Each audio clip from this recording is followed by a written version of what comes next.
Dear students, good morning. This is the class for May the 19th, 2020 for Asia e Africa 1. Yesterday we were talking about how varieties of English are influenced by technology.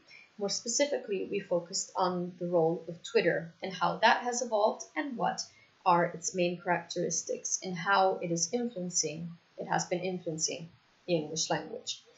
And I asked you to watch this debate with David Crystal on how technology is changing English. Then we got into another section where we're going to talk about sub-varieties of English. The first one that we analyzed was the case of Singlish. That is also known as colloquial Singapore English. That is different from standard Singapore English. And we saw how in some cases this is not considered a language. It's not considered English. I asked you to watch this video about Singapore English, and it gave you some of the features that we've already analyzed previously during this course. Okay, so what is not marked from a tense point of view or from the number point of view, the use of already, and how there is the usage of aspects that are typical of the local languages, like Hokkien and Malay, like particles like la or a, and the video gave you all the other cases. The problem, well, in this section, we focused more on the politics, the problems of Singlish, because there's this movement that started in the year 2000, the Speak Good English movement, that basically says that the Singlish, so English used by Singaporeans in a colloquial situation, is not to be considered English. And there is this continuous dilemma between keeping the respect for the local culture and being understandable at an international level. So I asked you to answer some questions, or at least to think about some situations, on whether Singlish can be a potential threat to Singapore's economy and its interaction worldwide, or what should influence a language? Should it just be financial considerations or also cultural situations? And eventually, why do you think that Singlish is defined as broken, ungrammatical, and corrupt English? And I gave you the video about Singapore English to test your own comprehension of this variety of English. Today we're going to keep talking about sub-varieties of English, but more specifically about Creoles and how they have evolved in the UK and in the US. We're going to look at MLE and London Jamaican and the case of Ebonics in the United States.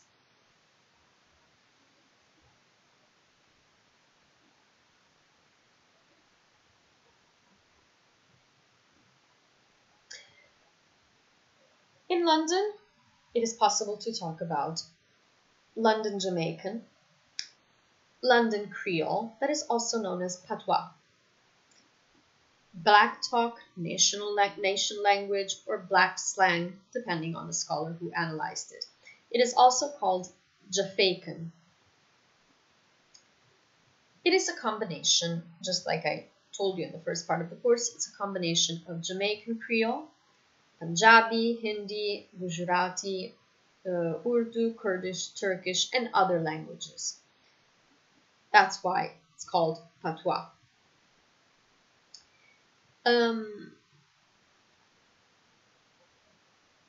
And it is considered a heritage language that is used among the second generation of those people who came from the Caribbean.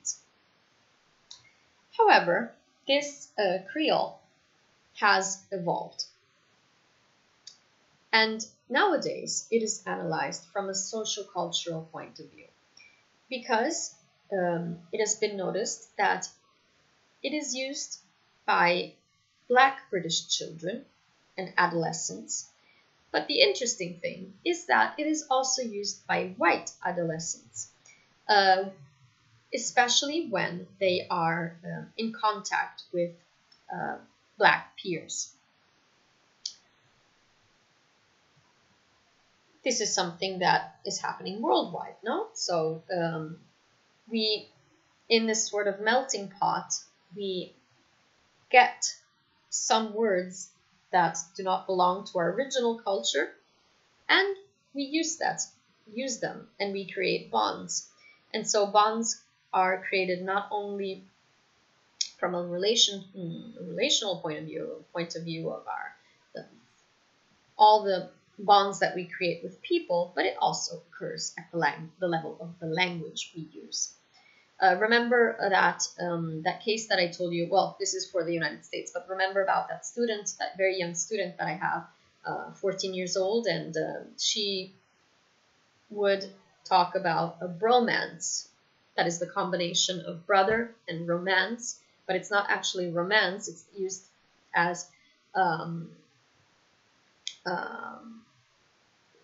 just to say that there are two male friends, teenagers, that have a strong friendship. That little case over there shows you how then this becomes a very interesting phenomenon at a global level, at a national level, at a global level. So that this type of language, London Creole, is used regardless of the social group these people belong to. What is going on there from a linguistic point of view is a phenomenon of recreolization. What does this mean? Remember that we said that we go from Pidgin to Creole. And then a Creole slowly becomes part of the standard language. Recreolization means that this variety of English is going back towards the early Creole forms. Why? Because young people are using these words, and let's say that a foreigner or somebody who does not belong to their group does not understand some of the vocabulary that they are using. So this type of language is going away from standard English. It was going towards that way, and then it's going back. That's why we're talking about recreolization.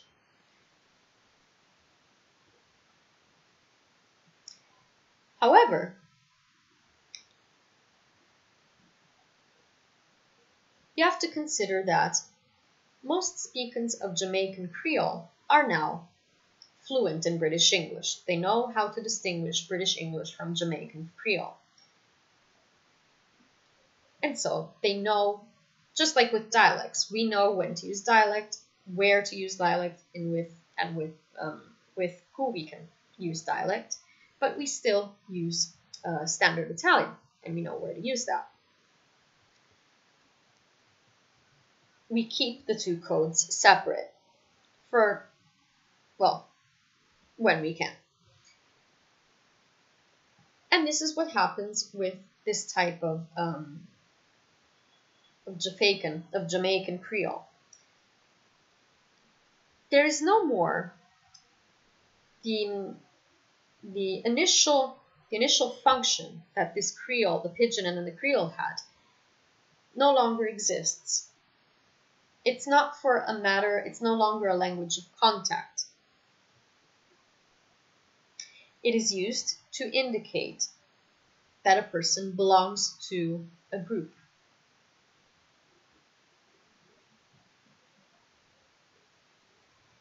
And that explains why words of Jamaican Creole can be used by speakers of other groups, like whites or non-Caribbean blacks, because they want to belong to that social group.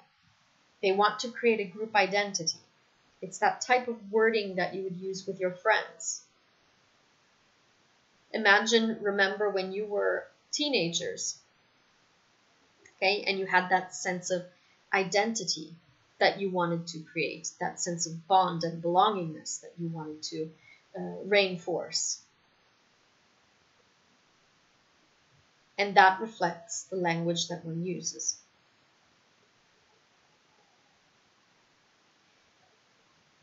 And according to Seba, this has been increasing over the past years.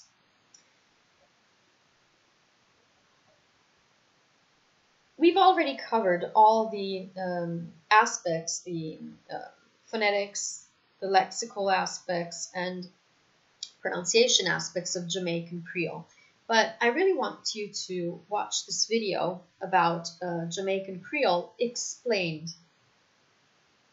in all its features, also from a historical point of view. So please pause the video now and watch this first video. It's about 12 minutes. And then we'll get back to the overall features.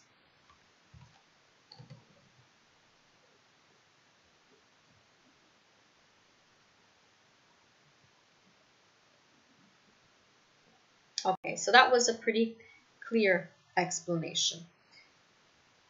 A little long, but I hope you enjoyed it. Going back to some of the features of Jamaican Creole from a grammatical point of view, you see that there is no difference between present and past tense. Usually they use present tense. For this reason, and I see, and I said is and I said. And there's lots of simplification going on. So in suffixes like the S for the third person singular, ed or T forms for the past, and participle ending like ing are not used.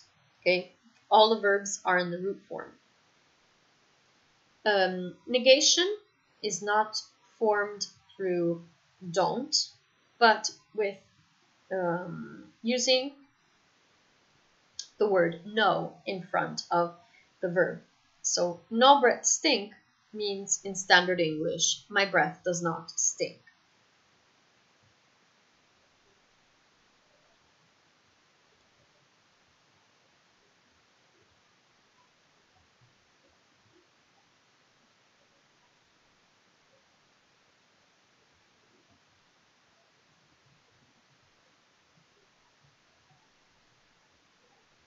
Oops, sorry. What happened?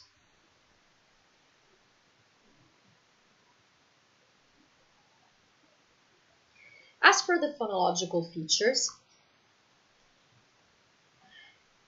a phenomenon that is typical of Jamaican Creole is the labialization of the sound B followed by a vowel. What does this mean? That a word like boys is pronounced more like boys, with a W sound between the B and the first vowel. Something that might be related to British English is definitely the dropping of the word final consonants, whereas the word bullet would be pronounced as bullet.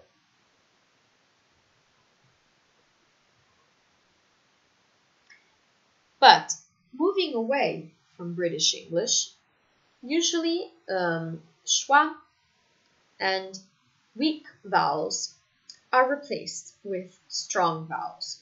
What does this mean? A word like rapper, well, I pronounce the R, but British English would not. Rapper becomes rappa, or more or less that. So the schwa, the sound, is replaced with a full vowel, with a. Rappa. Or better, listen to how the interviewee was saying these words in the video that I asked you to watch. And then what happens in a word like the is that the sound becomes a d, and the schwa becomes an a sound. So da and di, depending on whether it's a the or the article.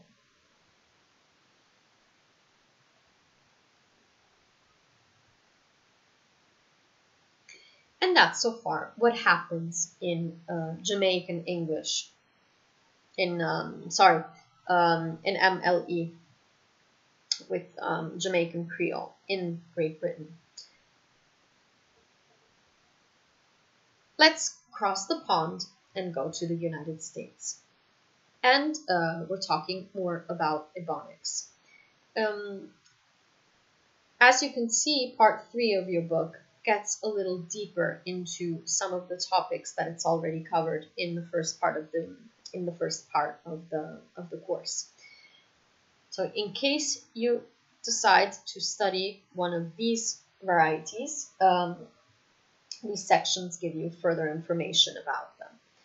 Remember, I'm not going to ask you about every single variety of English.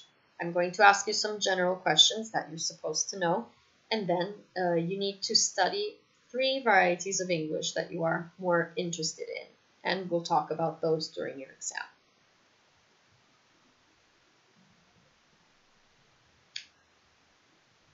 Going into Ebonics. According to Pandy, for many Americans, the variety that is referred to as Ebonics, or African American Vernacular English, is to be considered improper language, improper English. And it is not even respected or recognized at a national level. Going back to some of the features of African American Vernacular English, some of the strongest are the habitual B. Remember, sometimes my ears be itching to indicate something that is habitual. The absence of copula, auxiliary verbs, in the contracted forms. So she is nice becomes she nice. Just like with other varieties of English, also the third person singular S is omitted. So she walks, she walk. And then something that is as strong as the Jamaican Creole influence on MLE in Great Britain, the usage of ain't, that is, did not. Like he ain't do it.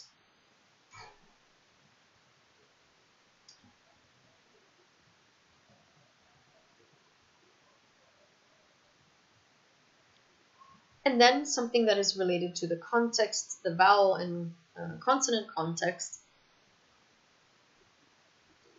Usually when a word ends with a consonant and then the next one begins with a vowel, the last consonant is dropped. So lift up becomes closer to lift up.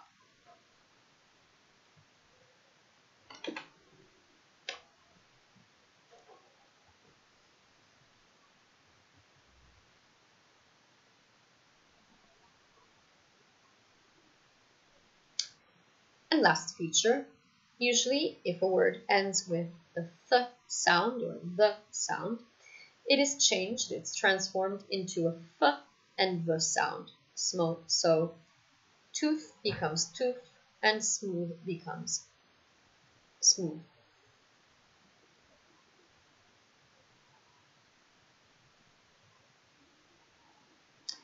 For further aspects of Ebonics, I want you to watch this video over here.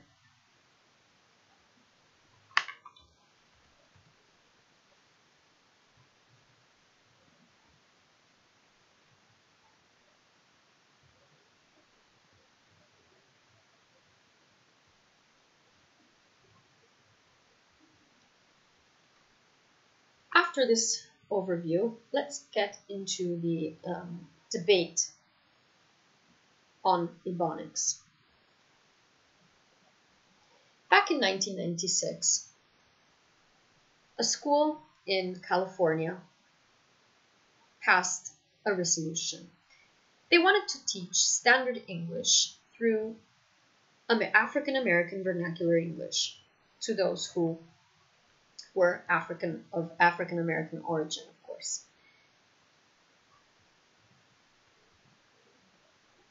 Based on these grounds, well, many African Americans speak Ebonics. It is not to be considered a jargon, but a linguistic system that was influenced by Nigeria and Congo languages that were spoken by these people's ancestors. And so for this reason, this school, this university, wanted to promote Ebonics. And they wanted to use it to recover children who seemed not to work within the standard educational system. Because you have to consider that back in the time, sometimes it happens also today, these children who spoke Ebonics were left behind. Okay? They were considered a failure of the educational system because they were left behind. So what this university and schools wanted to promote is to guide these children towards American English and American culture in general by using the language they were born with.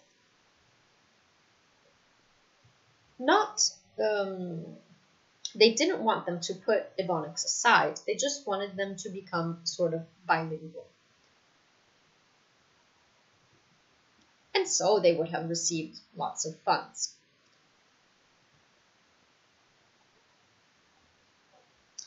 The funny thing is, or the strange thing is, that there was lots of opposition both from the black population and the conservative white population.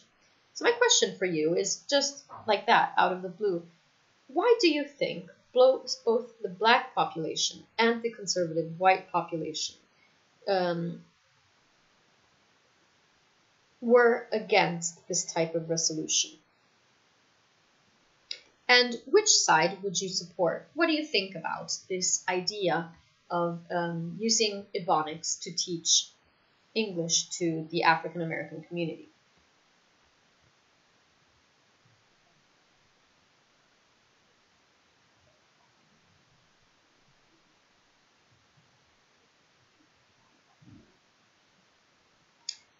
So for today, we covered Creole developments in the UK and in the US. We looked at two cases, London Jamaican, and how this has been influencing people who do not belong to this group, okay? How languages are mixing up, and how this is more and more used not only by the Black British children and adolescents, but also by the white adolescents that have friends within other communities. And so this is creating a process of recreolization where a Creole, such as Jamaican, was getting Jamaican English was going towards standard English, has now moved back to an earlier stage of Creole. And then we watched this video together about its main characteristics and the history that is behind Jamaican Creole. Then we looked at the case of Ebonics, all the main characteristics of Ebonics, African American Vernacular English, and what is going on, or what was going on in what has been going on in the last 20 years in the United States, and how there are some movements that are trying to teach English, American English, through Ebonics to recuperate, let's say, people who did not speak standard variety of English, and how this had influenced the social growth of these people. And I asked you to answer some of these questions based on how they described the resolution, the California resolution. Last thing for today. Forgot what I wanted to say something. Never mind.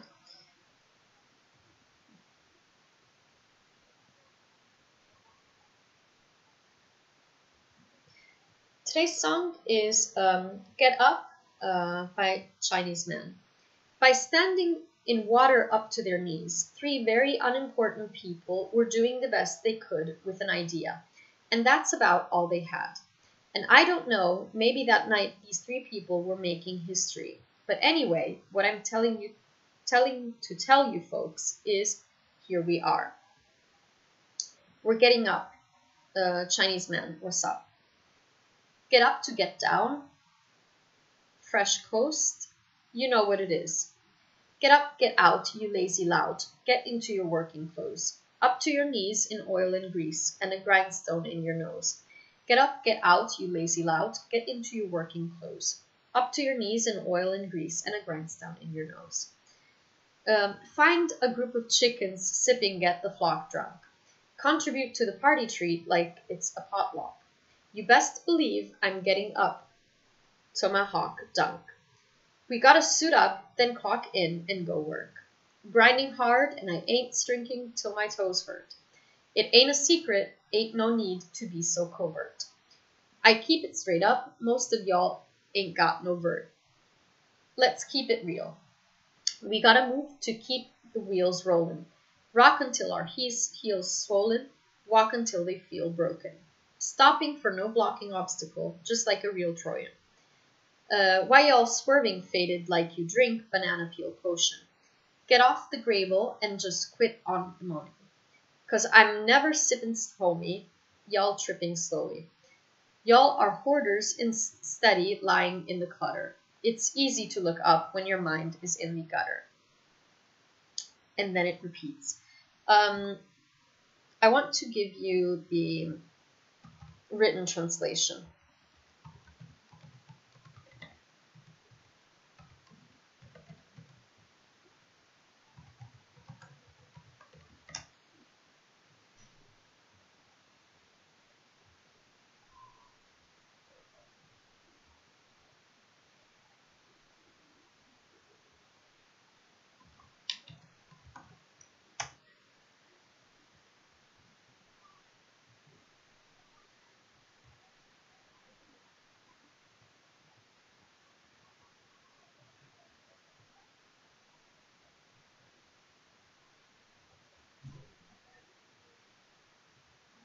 Okay, it doesn't here. Give me a sec.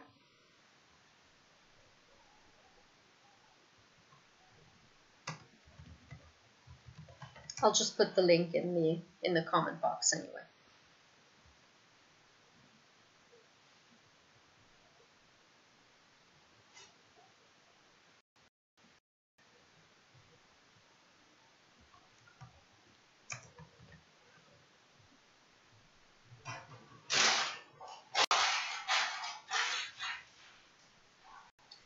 Okay, so this is for the translation, because that slang part is pretty difficult. Okay, so this is for the translation.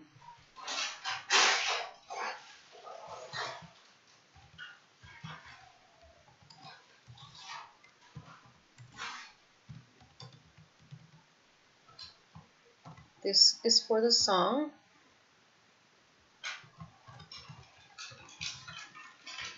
And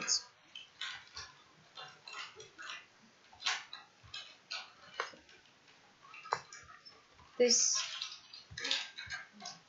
over here is for the first video on Jamaican English.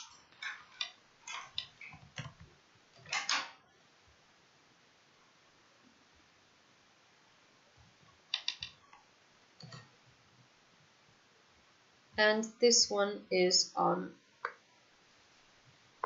Ebonics.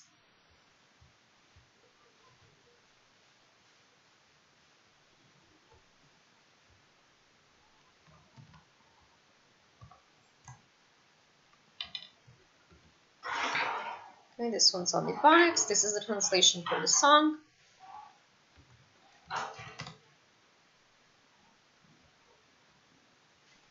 And this one is for the song.